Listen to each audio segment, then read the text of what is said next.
we're going to talk a little bit about actions that you can take in your countries to protect against similar abuses.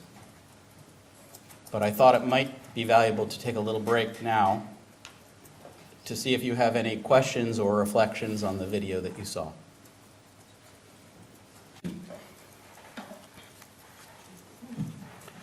Article 16 requires that every government create a system to protect against violence, exploitation, and abuse. They are required to take law, policy, administrative, social, education, and other measures. The broad requirement is to make sure that the abuses don't happen. So again, shift your mind away from the progressive implementation idea. This is one of those things where the requirement is take the action to create the protections before they happen. We know they're happening all the time, but the obligation is there. There is a duty to prevent under Article 16.2 in creating age and gender-specific protections, to create family assistance, supporting, training, and information and training to staff. Staff are going to be your first line of defense against abuses. And I don't mean to demonize the staff of institutions or service programs. They are really key. They are very often our allies. And I will come back to that, but particularly if we've got mental health professionals in the room, our best allies in doing this work have often been the staff who have led us to the abuses. They require the creation of independent monitoring of all facilities and programs, and that includes both institutions and community services. So it's important to note, abuses don't just happen in institutions, they happen in the community, in mental health programs, in health programs, in hospitals, in schools, in churches, everywhere. And creating monitoring and enforcement programs is essential. And I would like to talk to you a little bit today about how we distinguish between window dressing and real protections, because it is very, very easy for governments to create what they call protection systems that don't actually work. And I think it's important to look closely at what the impediments to making those systems work.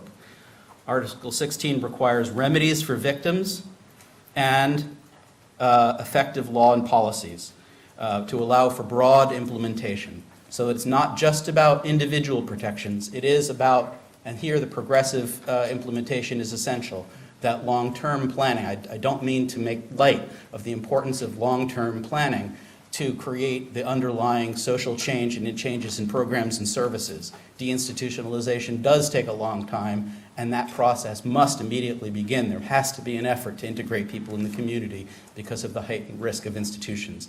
All I'm saying is, while that planning is going on, we can't sacrifice the individuals, and we've got to create as many immediately enforceable protections as we possibly can.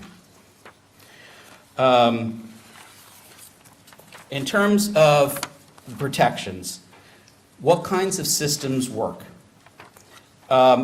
Creating legal protections to require reporting for staff or any person who observes abuses is absolutely essential.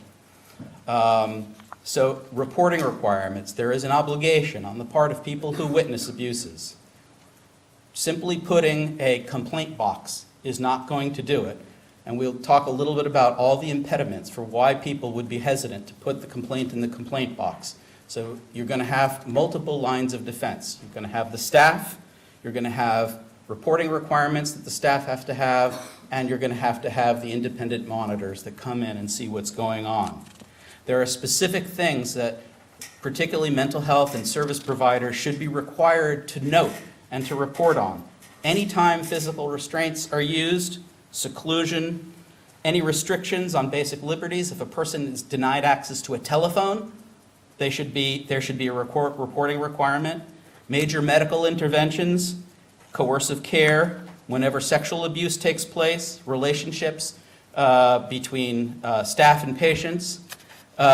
These things are inherently issues that require documentation, and in cases like that where there's clear abuse and neglect, a provision that requires an investigation.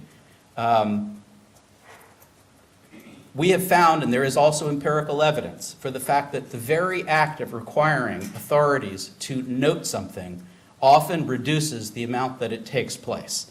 In the state of New York, there was a study done on the use of physical restraints. And if you ask mental health providers, they'll tell you, oh, when people become violent, there's no choice, and for their own safety, we have to tie them down. And there's reams of mental health authority on the importance of restraints. When New York State required that they start marking down, and they did a study where some psychiatric institutions had to report, and there were some institutions that didn't have that reporting requirement, they suddenly found that where they were supposed to write down in the record that restraints were used, it plummeted. And so holding them accountable for practices like that and forcing them to create a rationale all by itself can reduce many of the abusive practices. Self-inflicted injuries are very common in institutions and are often a sign of other very serious abuses that are taking place.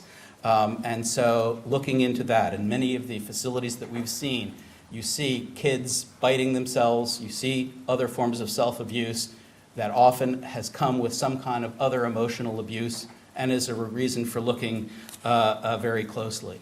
Anytime there's a death in detention, there's something called the Minnesota Protocol, a UN General Assembly resolution requiring that any time a person dies in detention, there has to be an opportunity for an independent autopsy and an investigation, and that's often how you document some of the more serious abuses and some of the torture. But I think it's worth stopping for a moment. These are all these legal requirements. And I can tell you, the United States, we've got them high and low, left and right, and yet there are still tremendous abuses in institutions. And why is it that these abuses are so persistent? Why is it that people are so afraid to report? And I think that, among other things, looking at the population of people who are in institutions is really critical in terms of understanding who's in there and who might be the people who are subject to abuse. There is evidence that, apart from theories of biological basis of mental illness and whatever theory you may have, large percentages, any study that has been done on institutional populations, large percentages of people have been abused either as children or as adults. So people who are abused in institutions are often people who are multiple survivors of abuse. That has a lot of implications for how you're going to do an investigation and for what that person might be willing to talk about. If they have spent a lifetime being abused in their own family, in the community, by other medical authorities, why should they speak out? Why should they believe you that anything is ever going to be different? If you are actually functioning inside an institution, I've had people tell me, the institution is the one place where you should never show any emotion because it can be used against you. You can be viewed as the problem patient. You're the one who's going to get the attention, and you can easily be punished. So there is an enormous amount that balances against people speaking out about abuses in institutions. The Convention on the Rights of People with Disabilities, Article 4.3, talks about the role of people with disabilities being involved in all policies and programs. And I think it's critically important to understand that this also applies to rights protection and advocacy. And it's not just a principle, but as a practical matter, we have found that the best investigations that will ever be done are usually done by people with disabilities themselves who have experienced similar abuses. If you are ever going to earn the trust of people in institutions, and we can work with the group in Mexico, the Colectivo, who wants to go back into the psychiatric facilities. The president of my organization was locked up in an institution in Massachusetts and abused in our own state. And when she goes into an institution in another country, I can tell you, even if there is a language barrier, she is able to earn the trust of people to talk, to open up, to have conversations about what really happens. We had an amazing experience in Mexico where we brought a woman named Laura Prescott, who's an abuse survivor, former psychiatric patient in the United States, who runs a group called Sister Witness. And in the collectivo of former psychiatric patients, we noticed that it was a little male-dominated. The women were afraid to speak up. We organized a separate set of meetings with just the women. Laura talked about her own abuse experiences. They started talking about their abuse experiences. And it was amazing. After a few days, the stories that were coming out, and we noticed an enormous change in people's willingness kind of to talk the way they carried themselves once they were able to open up about their personal experiences. They became incredibly more empowered, even within this organization. And then we ended up bringing together the men and the women. And I had seen many times that the women never spoke up in the environment of the patient group, the former patient group. But the women then decided they wanted to tell some of their stories to the people in this support group. And when the women started to tell their stories, then, to my absolute amazement, the men started telling their stories. So we can't also assume that men haven't also suffered sexual and other forms of abuse. And it was nearly universal in this group of former psychiatric patients in Mexico.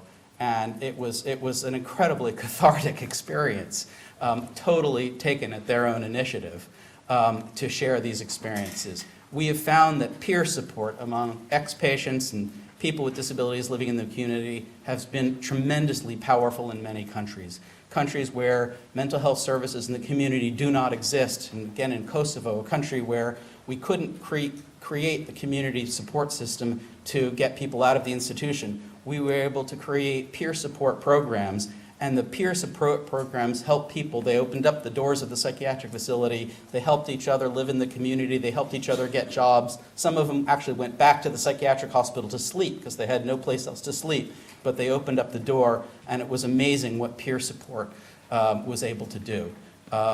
So it's a model that we've used in developing countries. Ironically, we have a harder time with these in the United States, given the various forms of legal liability that are created and requirements of professionalization of services. So it actually works better in developing countries than in the United States. But to the extent that peer support can be used as a way of building trust and documenting the violations that take place. In Turkey, where the Psychiatric Association was able to say unmodified ECT doesn't cause pain, it was only because we were able to meet in the community with former psychiatric patients in a safe environment that they were willing to come forward, and we were able to get an enormous amount of documentation about the pain that it created. So creating safe spaces. We have unfortunately found in many circumstances where we're aware of abuses and people are able to tell us confidentially about them, but we've often not included them in our reports because of the dangers that are created in many places. You have to recognize that the police themselves are corrupt, that the police may have connections with the authorities, and so as an advocate, don't always assume that you can trust the police. Respect the person who's complaining to you because they may know something that you don't know. We had a circumstance where women were describing that they were being trafficked out of a psychiatric facility, that they were, again, this was in Kosovo that we were doing work where they said the only way for a woman to get out of the psychiatric hospital, because the men would desert them once their husbands would divorce them when they were institutionalized, they couldn't get out unless they had a family. So the nurses and the staff offered to sell them into a family and to give them a husband to allow them to get out of the hospital. We had incredible documentation, but the women were afraid to speak out because they knew if they had another psychiatric breakdown, they'd be back in that hospital and couldn't speak. So the creation, again, of safe shelters for people to go to get them out of the official system can be incredibly important. And in the United States, there are some models, some incredible models of emergency psychiatric support systems in the community that are entirely peer-run, where people will go who are afraid to go back into the mental health system. There are enormous implications in terms of rights protection for what are called trauma-informed services. When you know that a large number of your population are people who've suffered from trauma and abuse, you want to create services that are non-coercive, where people feel safe, often peer-run services that do not perpetuate the experience of that trauma, which can often cause the exacerbation of the psychiatric symptoms. I think we're really close to being out of time here. I had hoped to be able to break out. I would love to hear your own personal stories of the kinds of experiences that you've seen. I focused mainly on the psychiatric and intellectual disabilities, and I'm very aware that a whole broad range of challenges face people with other disabilities in seeking access to justice and basic protections. So we've got a few more minutes, and maybe we can just either open up to questions or to people's own personal experiences about the challenges of providing protections in their countries. If people have thoughts, yes.